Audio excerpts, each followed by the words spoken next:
I don't want to rap just to rhyme words. Because this is culture defined right here. Like his girl was in the crowd, like, no, stop, he's a fan, he's a fan. It probably would have been a lot more unified if rappers early on kind of put their egos aside and invited the other aspects of the culture to be a part of it. You're never gonna get it. It's not gonna happen. Oh shit, that's Rakaa. Oh no. When you're on stage and you're making them do that with your music, something is different.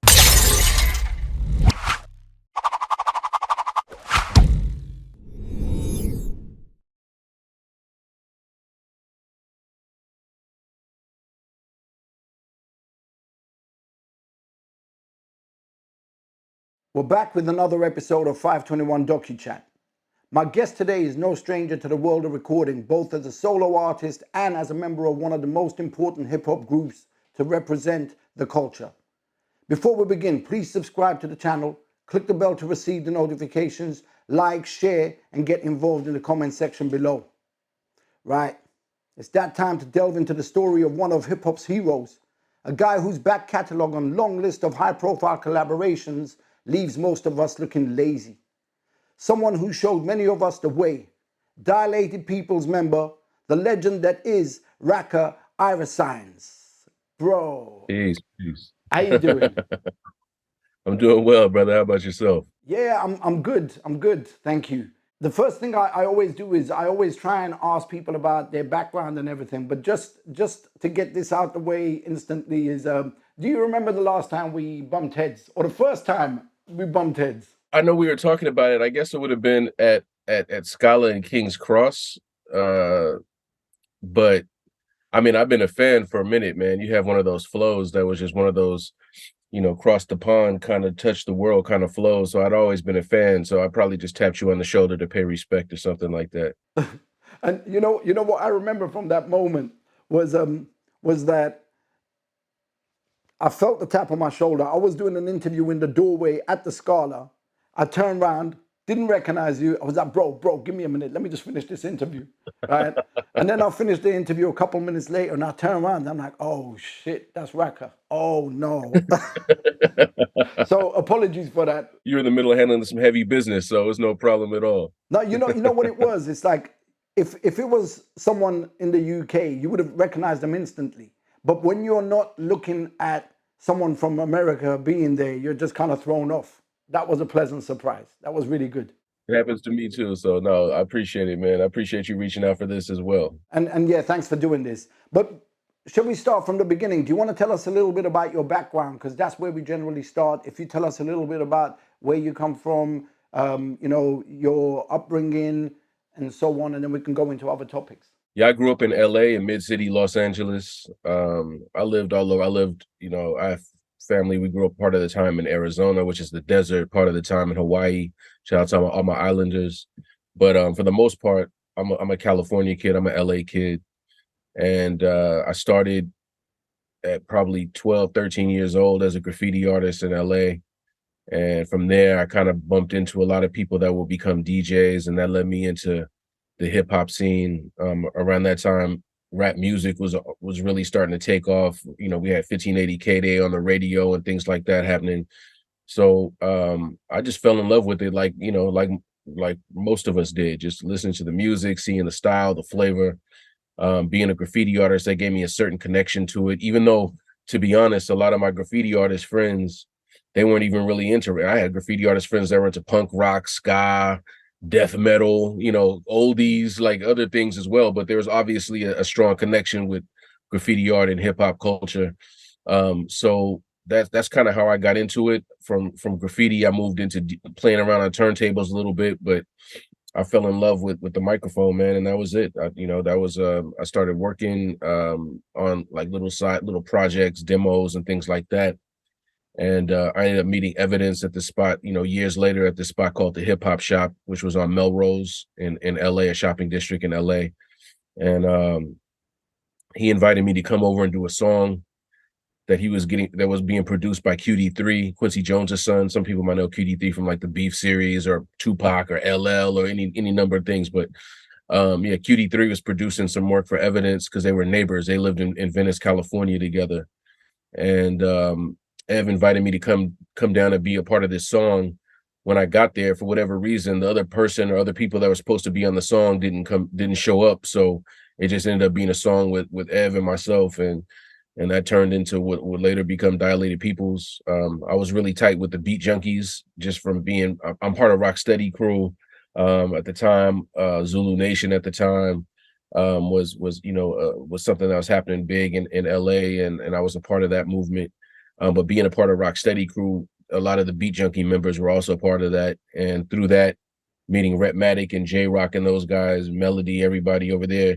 Um, I think Retmatic gave me a tape called Comprehension, which was Babu's mixtape, and I was like, "Yo, who is this dude?" And we had a meeting, we hit it off, and Babu joined the group, and a lot of shows and rhyming words later, here we are today. When you hooked up with Evidence for the first time, did you feel that something was like, yo, this can be different, something can happen here? Yeah, because I hooked up with Ev to make music, but we'd already met once before, maybe once or twice before, through the graffiti scene, because Ev was also a graffiti artist. So I met him at like Motor Yard, I think the first time, which is a graffiti yard in LA. And then I met him again through one of our other homie mutual friends, Self or Thesis 3, who was an MC and a graffiti artist. So I knew he had, coming out the graffiti scene, I knew we had similar backgrounds or compatible backgrounds. And then also listening to him flow. Yeah, I knew he had a special talent, and we got along. So it was, yeah, here we are. The connection between you two is just sick, bro. It's just like, it just smooth connection, you know?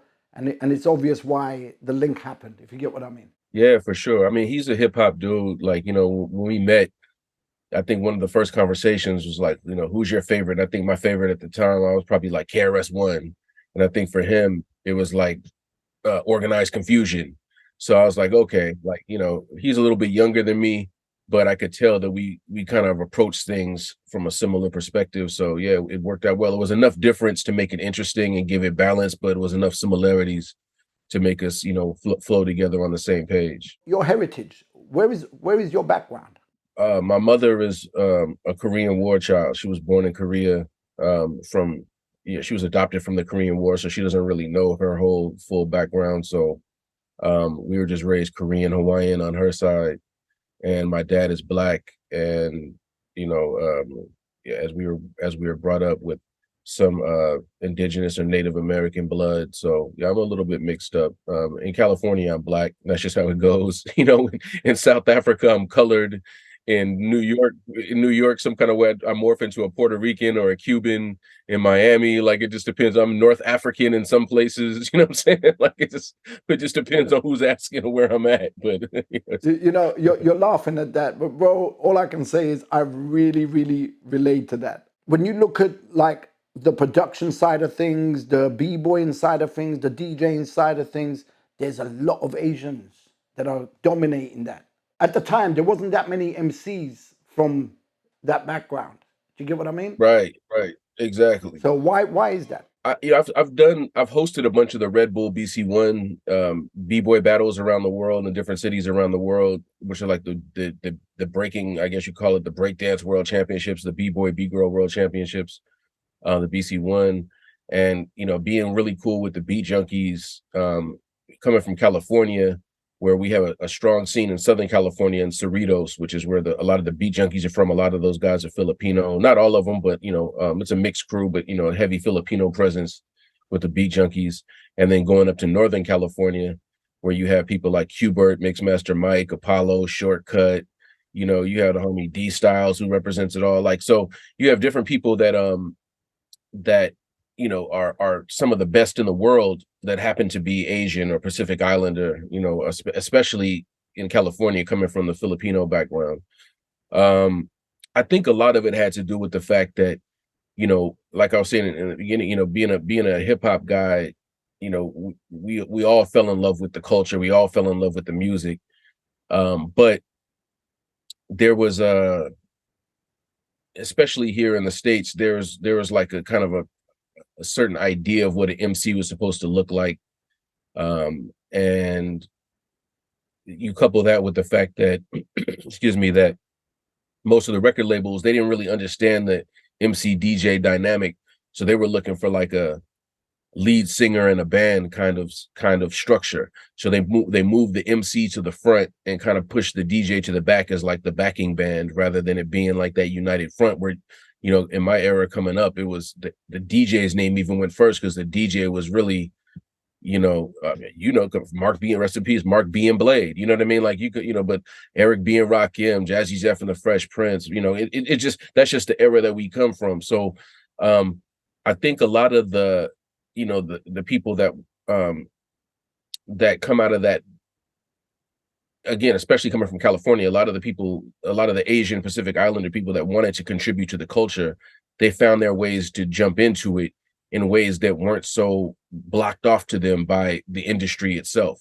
So, you could see, okay, everybody that's getting signed is Black, everybody that's coming out almost is Black. There's exceptions to the rules. There were definitely exceptions to the rules, but for the most part, that's how it went. So I think a lot of these guys early, found their place in the space, doing something they felt more comfortable and accepted. And then people that look like them or could relate to them, those became their heroes, and that became who they patterned themselves after. So, they were like, yo, Qbert is killing right now. He's on the cover of magazines as a DJ. That's our hero. So let's go get some turntables and a mixer. I mean, that's my perspective on the situation. But I think things have changed a lot. People's minds have opened up, and the industry itself has opened up a little bit. There's no longer a need to have a record deal per se. You could go out and do it yourself and make your own space and develop your own fan base without having to fit a record label mold. So that kind of opened it up as well. But I think, yeah, early on, the people that made it through in dancing and in DJing, and that became kind of the inspiration for generations that came after them to model themselves after. So a lot of them became DJs and dancers as well. Are you in some ways saying that the artists were feeling like the industry wasn't really giving them the opportunities, so therefore they went into doing the stuff that was more in the background? I think to a certain extent, and I think it wasn't necessarily that they saw themselves as like, let's go into the background. I think in popular culture, in the industry side of popular culture, the aspect of hip hop culture that was pushed out was the rap music, and the rapper, the look, the vibe, what the industry said the rapper was going to look like, what the majority of rappers did look like, overall, not all, but maybe the majority. That became kind of like, okay, either you look like this, or we have to figure out a way to make it work. And I think also the fan bases weren't necessarily open to it. They felt like that's not what a rapper's supposed to look like. So, and maybe there's a lot of that going on. So, I just think that the people just got in, they say get in where you fit in. I think they found a space to get in where they could excel and be accepted without having to deal with a lot of that. And the people that made it through at such a high level that they inspired other people to make their way into the space that way too. But then you had people like, the Scratch Pickles, Qbert and those guys. And before that, it was Rocksteady DJs, and which was also Qbert, Mike, and Apollo.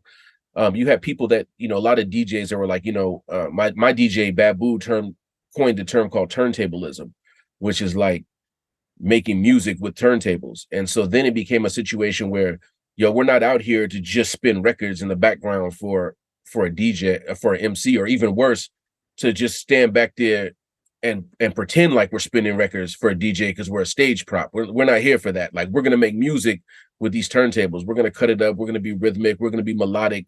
We're going to do the things that turn the turntable into an instrument, and we don't need MCs. And we can still go sell out shows and sell out tours and sell records and merchandise and do all that without having to deal with MCs. So, I have a lot of respect for the people that really push that forward.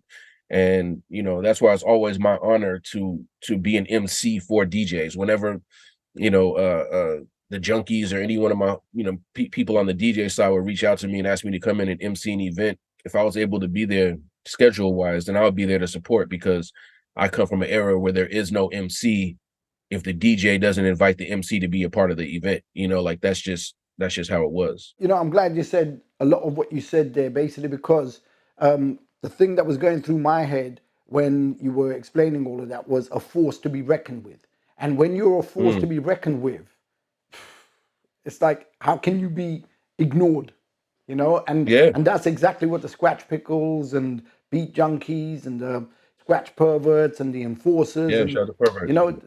that time was a special time. Yeah, important. It was a very important, pivotal time for cats to realize, like, we don't have to do what the industry says we have to do. We can create our own industry. We don't have to travel this lane. We can create our own lane. And like you said, a force to be reckoned with. Like, if you move with that mentality, then you can't really be denied. Like, you're going to create your own space, and that's exactly what a lot of DJs did. And that opened up the doors for a lot of people. It opened up the conversation for a lot of situations, especially when there's direct battles. When you have a skill battle and you have people from different ethnic backgrounds, different cultures winning these battles and showing that the skill is, it doesn't matter where I come from or what I look like. I'm nice. If I'm nice, then you get on board and get out the way, watch your toes. You know what I mean? It's coming through. Like, so I think that really changed a lot of things as well. But yeah, I think that was a big deal for the Asian community, Pacific Islander community, and I think that helped change a lot of things and open up a lot of people's eyes to the fact that this culture has touched the world, and people from around the world, maybe you don't know who they are, but they've also been doing it for 20 years or 10 years or 30 years, and they've also been in the studio or in the working out and getting nice. They're also deadly on a microphone. They're also deadly with a can. They're deadly on the floor. They're deadly with the tables, with the production boards, everything. And so, yeah. And one other thing I will say is that hip hop language and accent has always been a big deal. So, I think that with the musical side of it, with rap music, language and accent has always been a big deal. If you speak a different language, that is, certain lanes are going to be closed off to you. If you have a certain accent, certain things are going to be closed off to you. Um, there weren't a lot of people like Slick Rick or whatever that were coming through that were really making it work without it being gimmicky or things like that. So I think that was like a big deal, but that's not such a factor when you're talking about spinning records. That's not such a factor when you're talking about doing a piece, or when you're talking about, b-boying or whatever. Then it's just style, it's just flavor, like, so I think that opened up a lot of things too for the international community. You were talking about, like, the different aspects of the hip hop culture and everything. And back in the days, how we used to see these events was jams. And I had this conversation with a friend of mine, Torch, in another interview a few weeks ago. And it was jams, so everyone was under one roof, and we were all celebrating the culture under one roof. But then everything started going into its own direction, and it wasn't a jam anymore. It was rap concerts, and then there was graffiti Right. jams somewhere. And you've delved into everything in hip hop. You've been a part of the whole Yeah. culture. How do you see it now? I mean, because that doesn't exist anymore. Yeah, it's rare. And I think a lot of it has to do with the fact that hip hop was so rap heavy up front that it forced a lot of these other communities that were based around different aspects of the culture to create their own spaces. I think it probably would have been a lot more unified if rappers early on kind of put their egos aside and invited the other aspects of the culture to be a part of it. Then it could have maintained the jam. But the rapper was happy to be, I'm a rapper, I got an ego. Like, I understand, I'm not, innocent of the situation, but I do my best to balance it. But nonetheless, like, I think if rappers had really done a lot more up front to really correct a lot of these misconceptions, to really be inclusive of other aspects of the culture in what they were doing when they had the power, then some of these situations wouldn't have had to be so one-sided or one-dimensional in what they're doing right now. That said, I think it's dope that there are graffiti jams and that there's other DJ battles and b-boy battles. I think it's really dope that they get a chance right now to really be celebrated, to really celebrate themselves, to really bring their communities together, and to really show that this is a culture, and in all aspects of the culture, if presented right and supported properly, can do good business. I reckon me and you should collaborate on a record together, produced by Alchemist, and all Ah, the cutting done by Babu, talking about exactly that. yeah. Talk about the Yeah, culture. let's hit everyone that's watching this and listening to this right now. Let's hit up Alchemist right now and start putting that in motion. Get Let's him make on the it happen. phone. Let's go. You know, where we were talking about force to be reckoned with. I mean, with the Koreans dominating the championships and stuff. I mean, they were a force to be reckoned with, and they still are. It got to a point where the government couldn't ignore them, like we were talking about earlier about ignoring, and they started backing them and supporting them, right? Absolutely. Yeah, I was working with a Korean company called Cartel Creative. They were based in Seoul.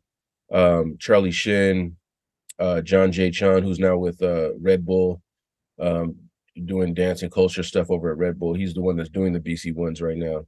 But I was working with them, and yeah, we were doing like the Ministry of Tourism, um, cultural affairs. They were doing things like the R16, where they would bring like the top 16 crews from around the world into Korea to do these big battles that were supported by the government. And in other parts of Asia as well, like they have things like government funded training camps and training centers and stipends for living, like where they train, because they respect these guys. They're like they're cultural ambassadors. They're going out and representing our nation or whatever, to the rest of the world in these championships. And it doesn't have to just be the Olympics or the World Cup. Like if you look at every situation, like if you're representing the nation and you're going out there and you're bringing back medals, then we're going to invest in you.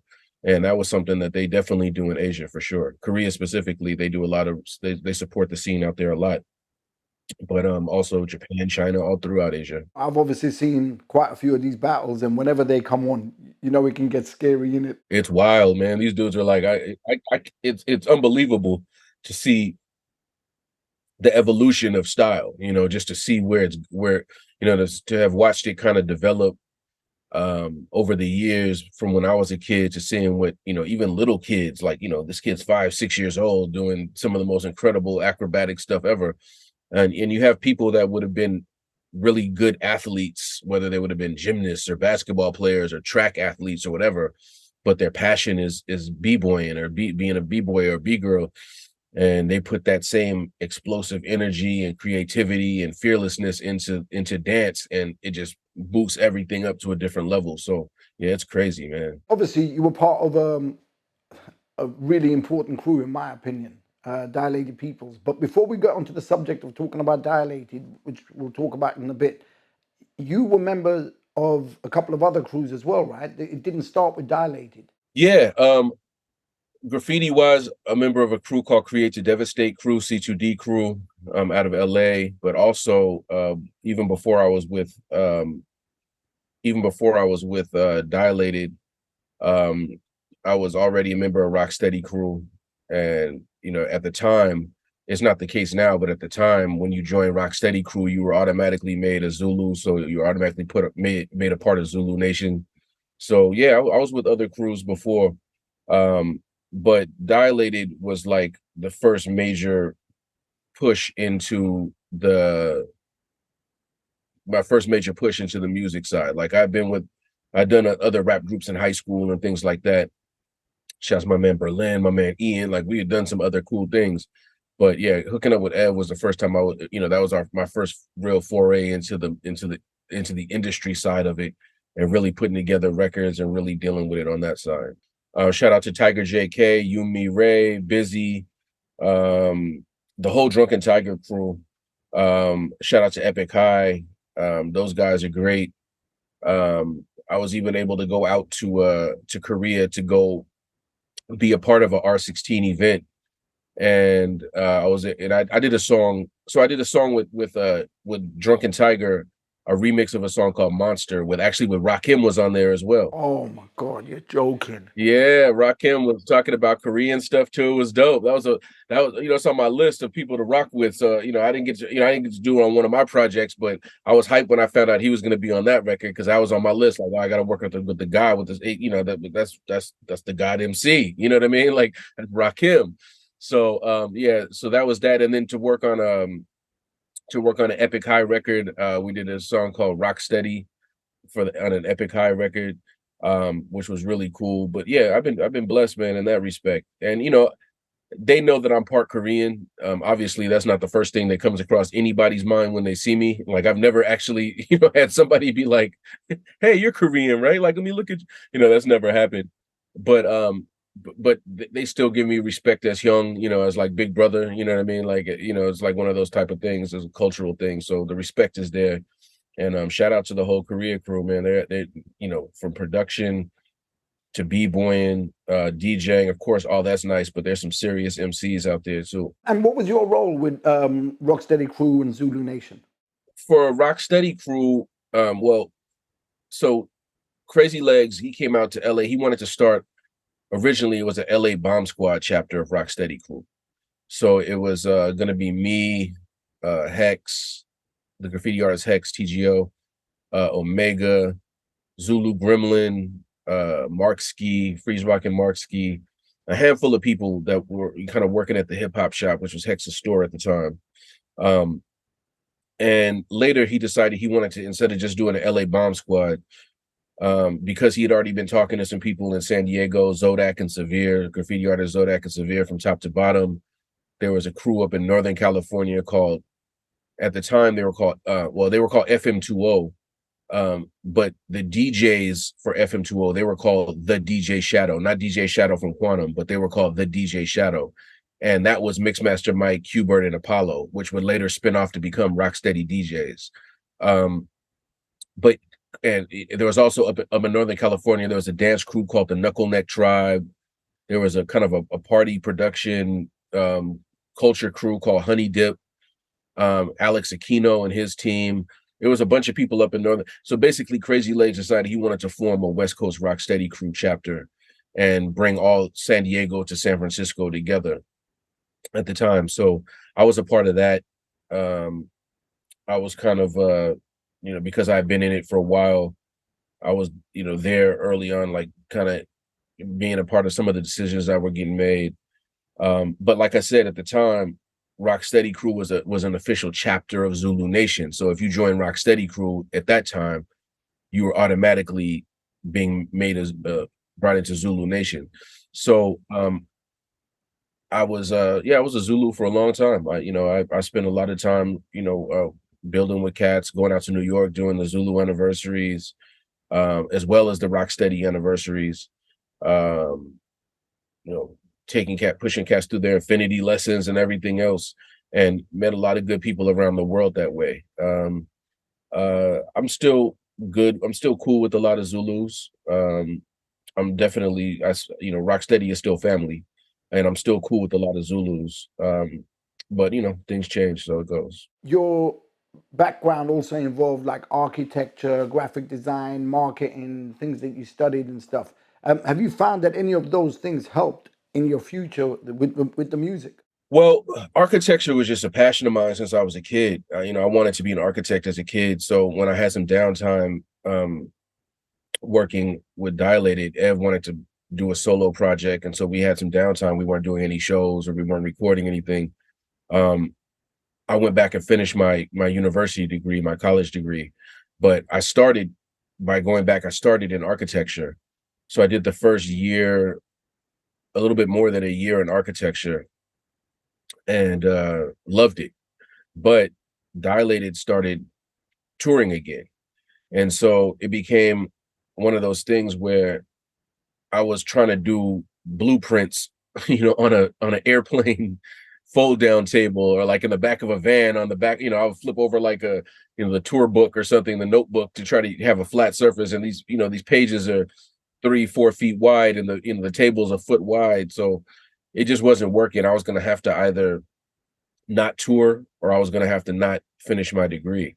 So my other passion outside of architecture was advertising. To me, advertising was like the study of propaganda. It was the study of how creative communication can impact other people and make, and elicit certain responses. So I decided to change my major to advertising, just so I could keep the momentum of finishing my degree, but not have to stay home and cancel all these tours to do it. So I ended up finishing my degree in advertising, and that led me to doing a lot of, consultation work for companies like Supercell, the video game company, Weed Maps, which is like a big cannabis information platform, ASIC shoes, just a bunch of different companies over the years.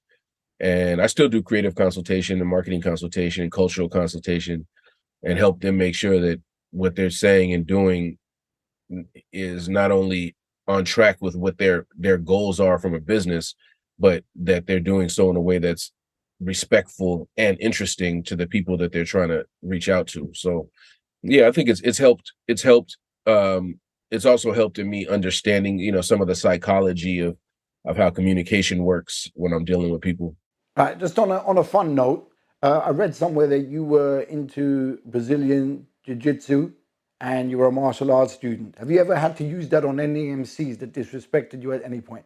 Like on stage, have you beaten anyone up? Nah. Well, yes, I am a jujitsu. I am passionate about jujitsu. Especially, I started doing jujitsu many years ago, so it wasn't like as popular and widespread as it is now. Now it's kind of part of Hollywood, and it's part of the, I meet people like, yeah, I was just in a jujitsu class. Like, really? At the time there was no, people thought I was weird because I was like, I can't go, I'm going to train today. And, they didn't know what jujitsu was. I was like, I think it was like one of the early UFCs. I was sending people to go look at Hoist Gracie. Like, I'm doing like Hoist like this. So they're like, oh, it's like judo, or it's like wrestling. It's like kind of, yeah, in a way, like it's like wrestling. Yeah, very much like judo, some parts of it. Like, but yeah, so Brazilian Jiu-Jitsu was something that I did for a long time. I actually need to get back to it. I've been kind of out of it for a couple of years, and I miss it. I really do miss it. So I'm actually been looking recently. I've been starting to work out again and get myself ready to go back to it. Now I'm not like the young whippersnapper that I was back then, where I could just jump on the mats after a night of partying.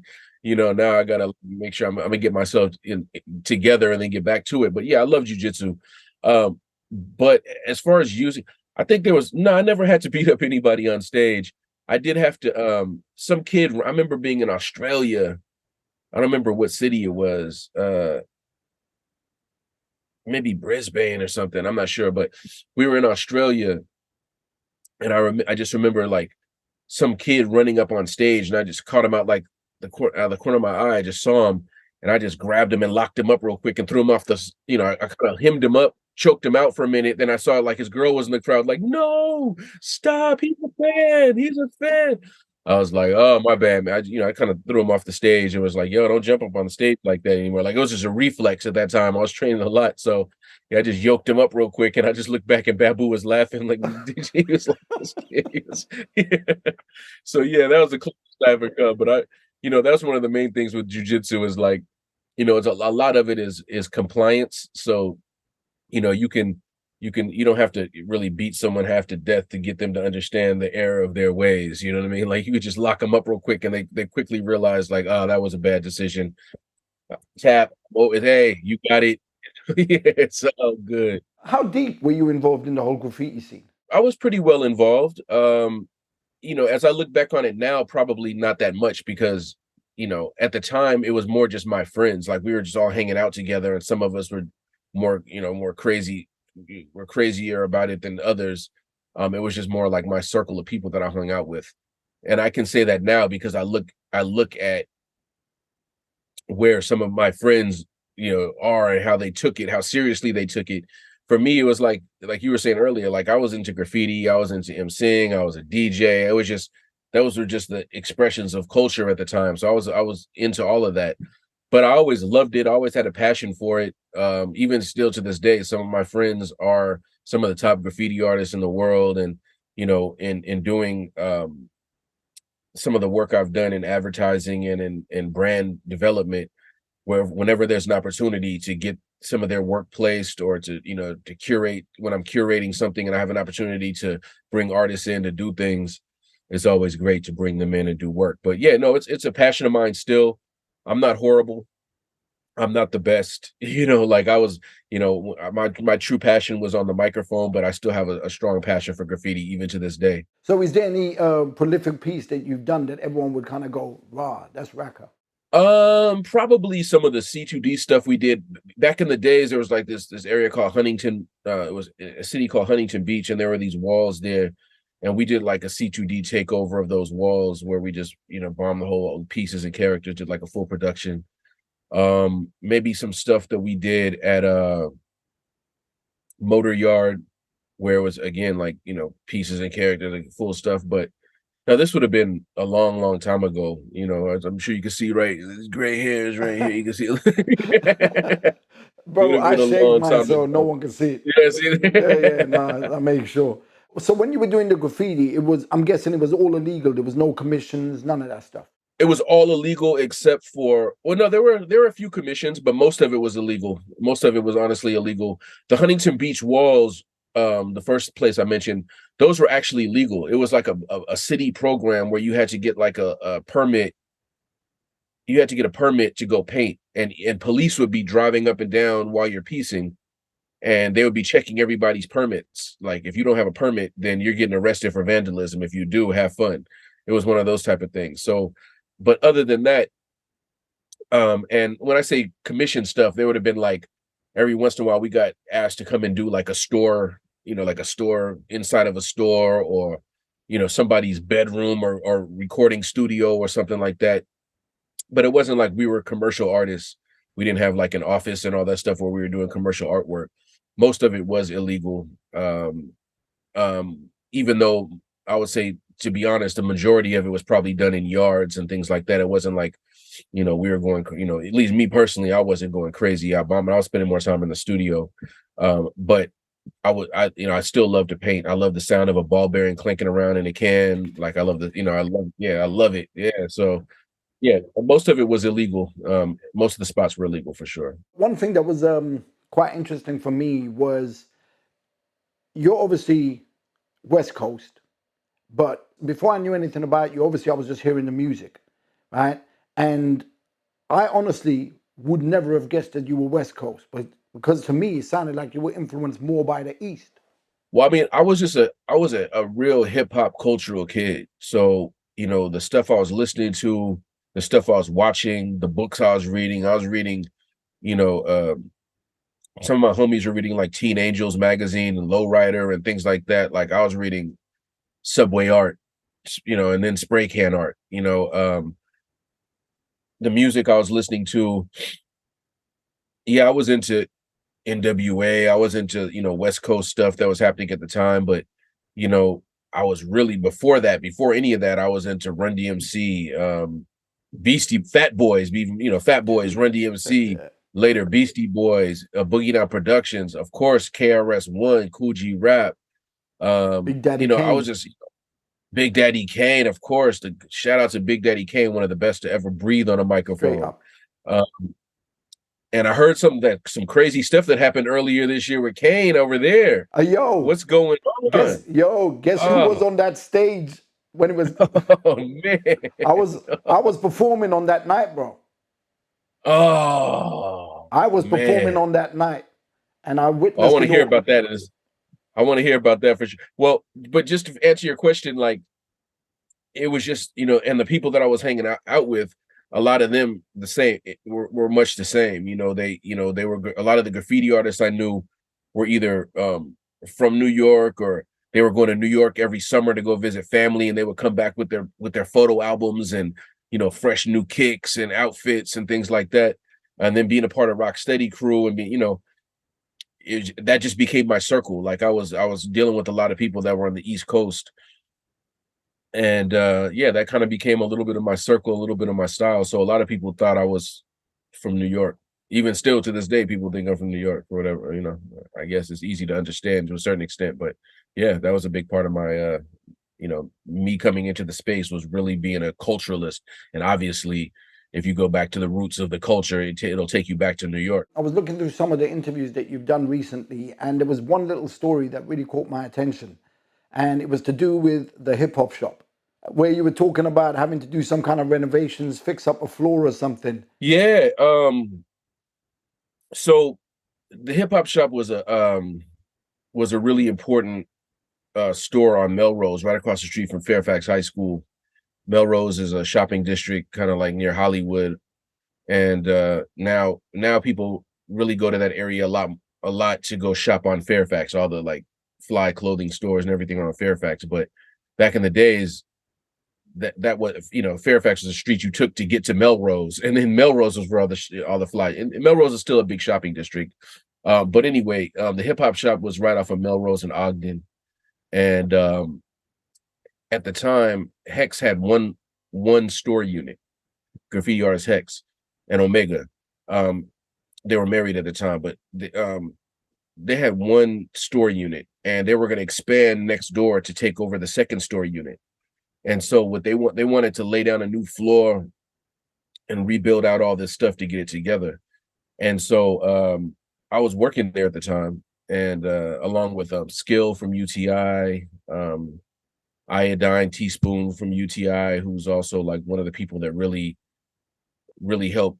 He was one of the architects of like the whole Good Life Project, Blow MC movement.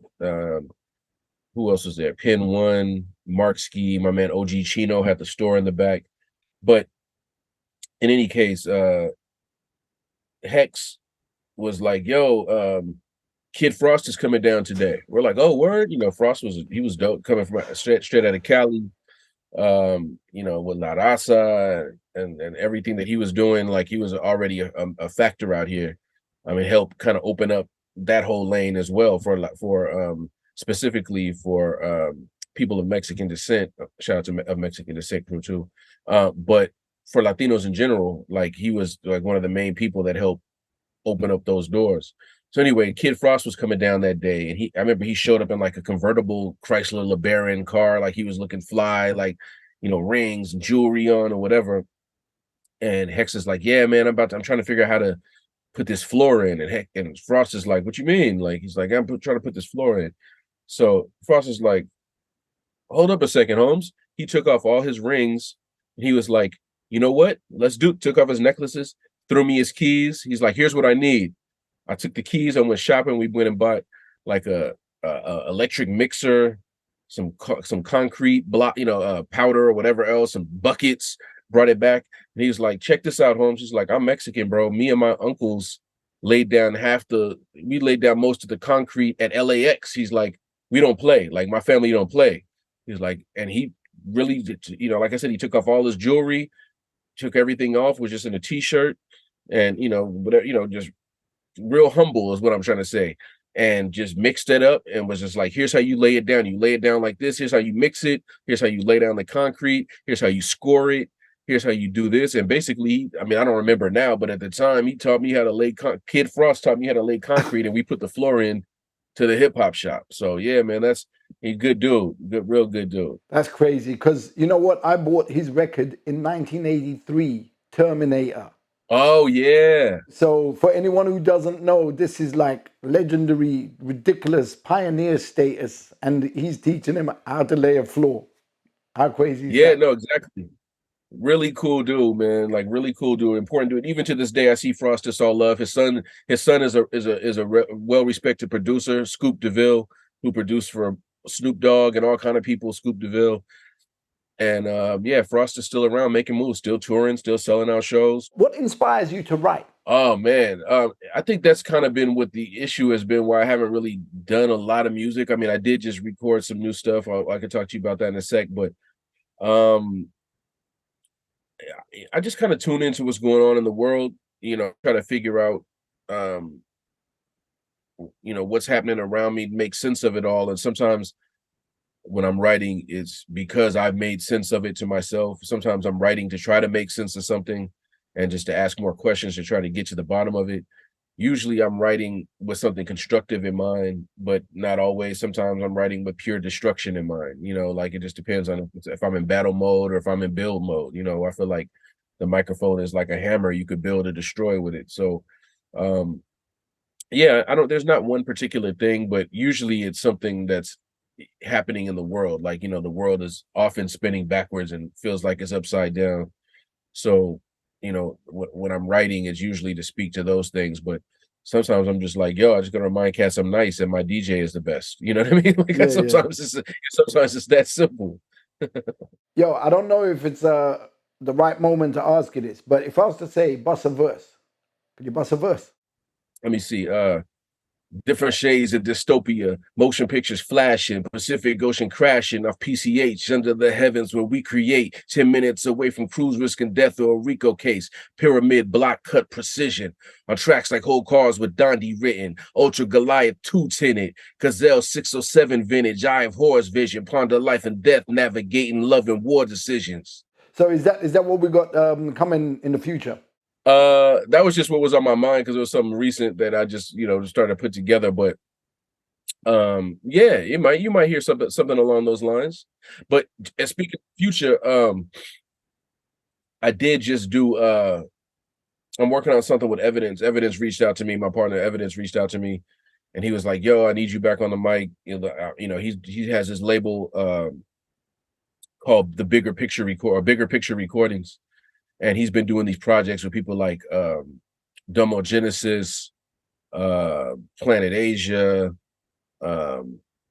Navy Blue. Like he's been doing just a bunch of different projects with people as a producer, and he's really trying to build up his label. So he reached out. He's like, "Yo, let's do a 45. Let's do a single." So he just produced something for me. 2 songs, one called The Singularity and one called Conflicts and Contradictions.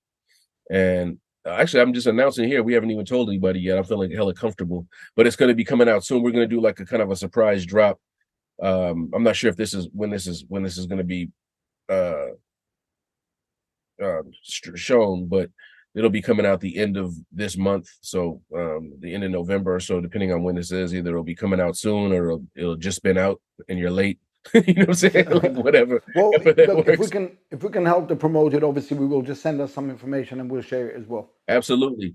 But yeah, no, I'm still making music. It just took a minute for me to have. I wrote a lot of records over the years, and I've done pretty well to be pretty concise and clear about what's on my mind. So it took a minute for me to have something else that I felt was interesting enough to bring to people, not just be able to rhyme words, but have something fun to say or have something interesting to listen to or whatever the case is. So yeah. But also always something meaningful as well. I mean, there's a line of yours that I remember. I wrote it down so I can reference it. But where you say bridge builders will connect these crowds, dedicated on my honor, you can check these vows. That's purpose, power to make the powerful nervous. Hard work ain't easy, but easy ain't usually worth it. Yeah. I remember at the time when I was listening to that, it was some of my favorite lines. Just because of that last line, hard work ain't easy, but easy usually ain't worth it. I just thought, you know what? Someone's just said what's in my head all the time. I appreciate that. Yeah, man. And that's the point. Like I never want to just serve empty calories. I never want to just put something on the table that's just all sugar and salt. Some things are more nutritious than others, but I never want to just put out empty calories. So it should always have some thought behind it. It should always have some substance to it. Something, even if it's you don't catch it the first time, something where there's depth to it and can help move, the culture along and help move us as a people along. So I appreciate you catching that gem for sure. I mean, you collaborated with a lot of people. Without going too much in depth, what was your favorite collaboration? I mean, I know you've worked with Guru, Chino XL, KRS-One, Charlie Tuna, Kanye West, Razkaz, Craig G, Marley Marl, Black Alicious, Dandy Automator, Low Black, and obviously in the UK, Herbalizer and Vadim. So what was the highlight? Also in the UK, let me see. I know there was Runaways UK, Blacksmith, Parallax. There are a bunch of people over the Crispy, even from up north. So wait a minute, you're telling me you work with everyone but me, bro? That's fighting talk. I feel like maybe I didn't work with Crispy. Maybe we just did I think we were just on the Bomb compilation together. But yeah, no, I've been trying to get up with you for a minute, man. You're just so busy out here making media mogul moves. You know what I mean? Like we've been trying to. We got to do it. We got to make it happen. Yeah, 100% got to make it happen. Talking of the Bomb compilation, because I did, that's another thing we have in common, because I had a single released on Bomb. Yeah, Dilated. We did a Dilated record on there for sure. That was a dope idea, man. That was one of the things when I did my song on my solo album called Ambassador Slang, where I did a song with JK and Yumi Ray with Dumbfounded, King Kapisi, who's Samoan from New Zealand, um, Chief Sons, Jay Jabalas, Epic High. I think that's everybody. Oscar One. Yeah, I think that's everybody. But DJ Honda produced it. It was one of those things where I was really into the idea of like really opening up and building bridges on the international market and different cultures and different languages and different styles all coming together. But one of the things that inspired that was the experience of working on the Bomb compilation for And you sure. got to give a lot of props to Dave Paul as well for putting that together. That was a big movement. You could feel things joining together. He was the glue. Yeah, it was a really important thing. It was a brave thing to do when you get a budget to put together a project and you bring people from around the world. Like it's one of those things where, maybe it doesn't connect, but in that case, it really did. I think it was an important record for a lot of people and was one of the things that opened up a lot of people's eyes to the fact that there's talent all over the world, and it should be explored and appreciated. Um, but I would say, as I think about the collaborations, they've all been great. I've collaborated with KRS a couple of times. I've collaborated, like you said, with like we said talking about earlier with Rakim, um, and I've been blessed that way. But I would definitely say probably the Guru situation. We did the record. We did the Worst Come to Worst record with him, where he just came in. He's like, "Yo, let me do something," and he ended up coming in and doing like a little bridge drop. But then we also did the Worst Come to Worst remix, where he came in and did the verses. So that experience and working with Gangstar, just in general, we've been able to tour with Gangstar, do spot dates with Gangstar. Um, when we were in New York, we recorded a lot of music at D&D Studios in New York, and Studio B was Premier's like private studio inside a D&D studio. So,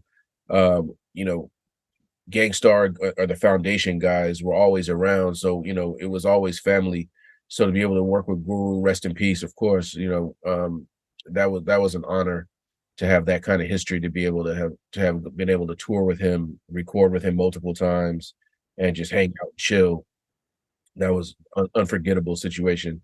There are still people though that I mean, it hurts me to think about the fact that I never got a chance to record with Beastie Boys. I haven't gotten a chance to record with De La Soul, and rest in peace Dave for Beastie, rest in peace MCA. Yeah, there's things that we haven't done. I think probably on my list of people that I haven't recorded with that I still want to record with will probably be Kane, Cool G Rap. I haven't done anything with. Yeah, probably Kane and Cool G Rap are the two that come to mind as far as that I haven't recorded with that I really always wanted to. So let's move on to Dilated Peoples. I mean, first of all, look at the strength behind the crew.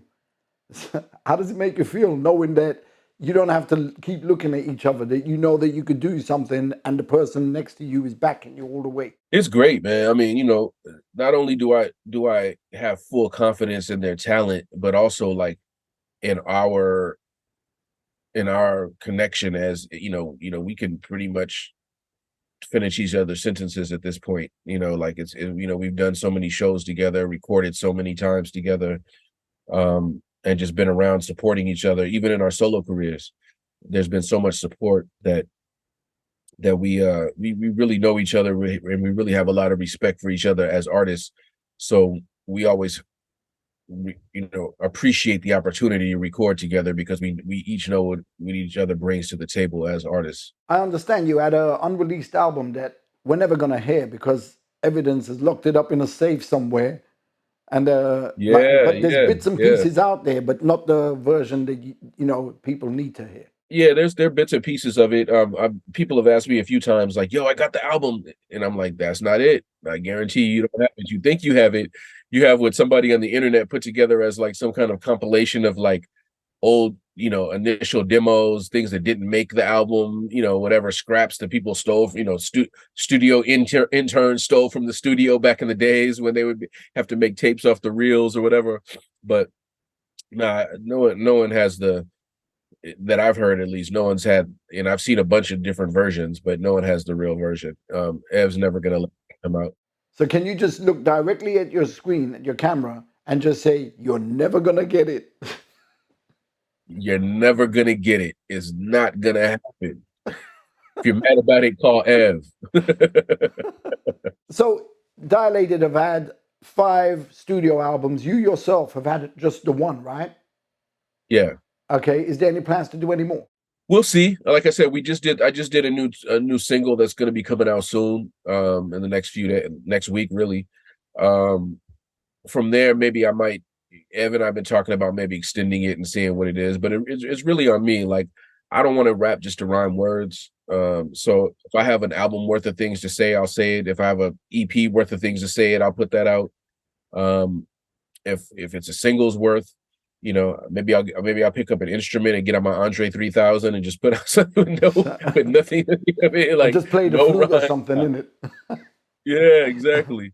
No, I think there's gonna be something. Like, I'm starting to get charged up again, and there's a lot of stuff happening in the world that's starting to make my pen move, make my thoughts make the wheels turn, and also get my pen moving again. So I think there's a good chance there'll be something else, but I just didn't want to put out a Crown of Thorns 2 because I had Crown of Thorns 1 out and just keep putting out records. I was into other things. I was taking on other challenges, meeting different people and doing different things and expressing myself in different ways. And like we talked about for graffiti art or anything else, I was always into a lot of different things. And I think that's been a benefit in me being able to find different ways to express myself, but it also means that I don't have that necessarily that same focus on one thing at all times, like other people might. So, it's not that I'm not nice anymore. Dilated still go do shows. I still do solo shows. I still host events and things like that. It's just more about not wanting to just do it gratuitously just because I have a microphone. Let me just rap on it. Like, I want to, if I don't have anything to say, I'm gonna keep my mouth shut. Yeah, of course. And what was the highlight album for you? The one that was kind of like a life-changing experience. If there was one album you had to pick. I would say it's probably Expansion Team, which was the second album. That's the one that had Worst Come to Worst on it, because the platform, that was our first major label release, but it was also kind of a compilation a little bit, a lot of the 12 inches, a lot of the stuff that we'd already done. It was kind of put onto that album because it was already making moves, making noise in the streets. Expansion Team was the first time we sat down and made an album from scratch, and really we were on the same page. Alchemist was living in New York at the time, and we were going out there all the time working with him. It was just a really good vibe. Money was good, the energy was good, the scene was good, everything was wide open, and out of that came Worst Come to Worst and some other really important records for us that we still perform to this day. So you've had the experience of being signed to a major and to independence. Much like myself, I was signed to a major and I've remained independent. So for me, independence was always like the better way, but being signed to a major opened up avenues. How was it for you? you deal with label politics, you deal with bureaucracy. I think we ran into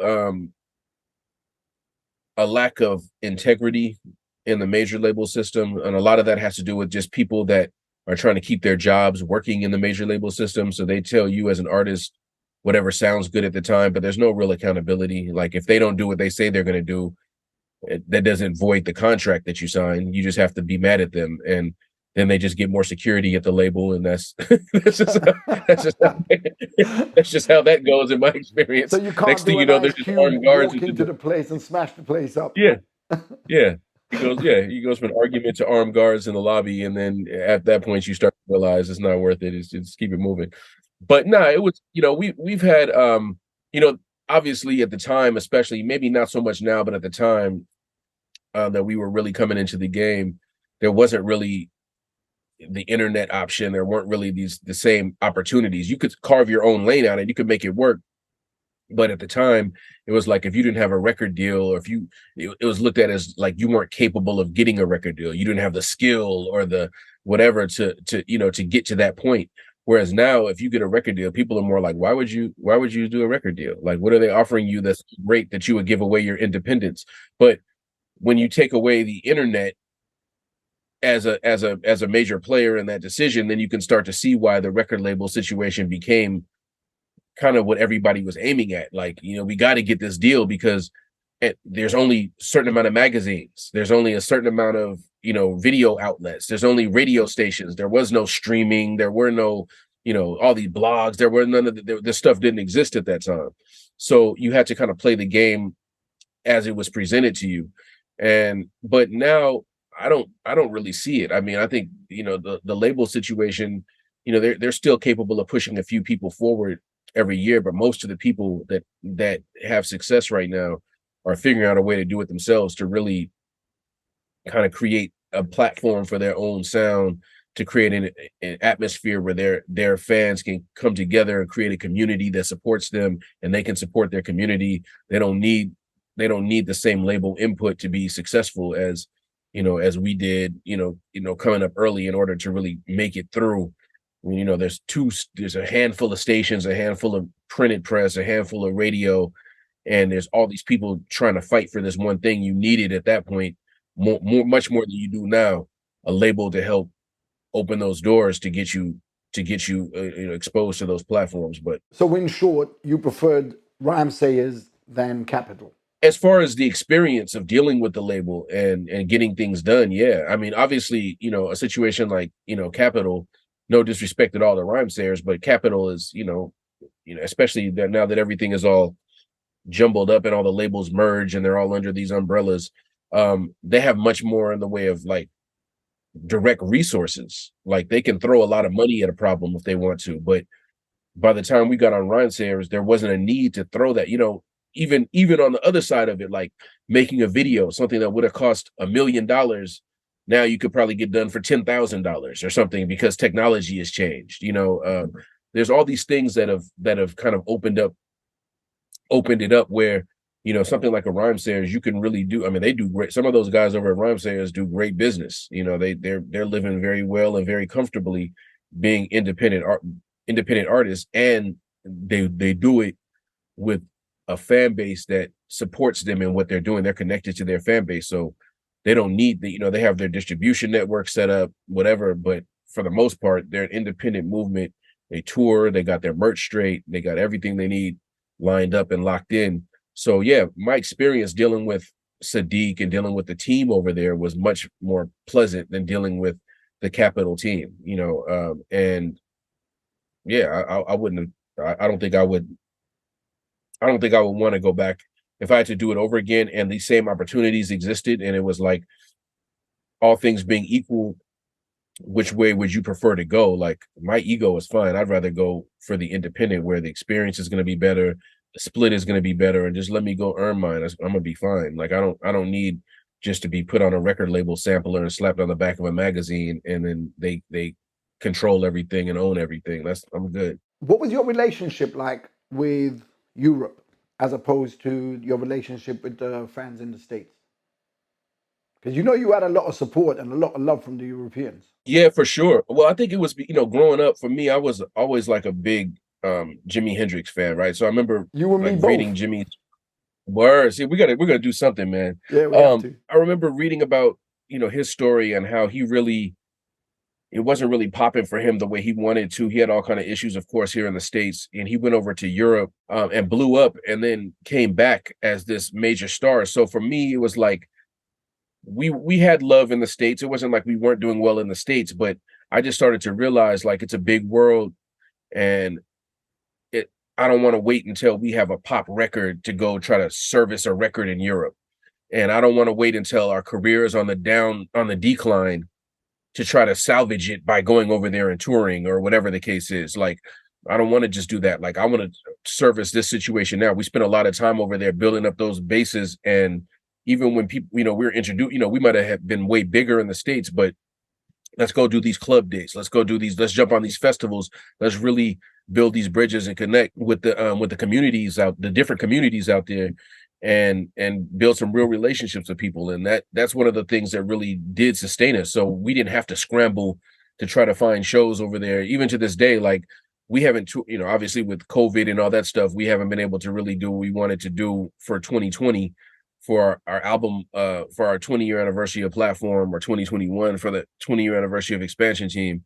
But the offers were there to come back, and 2025 will be the 25 years, so maybe that'll be when it is. But it's one of those things where we just knew up front, like it's a hardcore fan base out here, especially because we come out of the hip hop cultural space, not just the rap world. So we already knew, even though maybe there hasn't been a lot of rappers from Europe that have crossed over into the States, if you're in the b-boy community or in the DJ community or in the graffiti community, they don't have those same boundaries and those same borders. Like the style is, so we already knew that the culture was there. Like the culture is there. There's people that were doing it before I was doing it. Like when I got out there, they're like, yeah, this dude is an OG. He's been doing it since 81. Like there's cats that have been doing it from way back, even before I was. So we always had a lot of respect and appreciation for the scene out there, for sure. You got a massive amount of fans out here.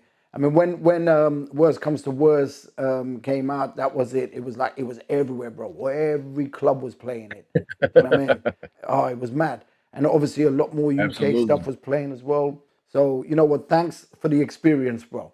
And what an honor to meet you in person unexpectedly. It's like you weren't on the bill, you were just visiting. Was out there a lot, man. I was having a great time and just really exploring the world and connecting with people. And I might have just been in Amsterdam to chill, and then just decided to jump on a train or a plane and go slide over to go see, Vadim or somebody. Career highlights. There's been so many. It's hard to say. Like doing the word of mouth tours with Jurassic 5, Beat Junkie, Supernatural. That we did 3 of those actually. Those are great. Hip Hop Kemp was always great. We did Glastonbury. Like all festivals are usually the career highlights. But also, like I was talking about, working with different people like Guru.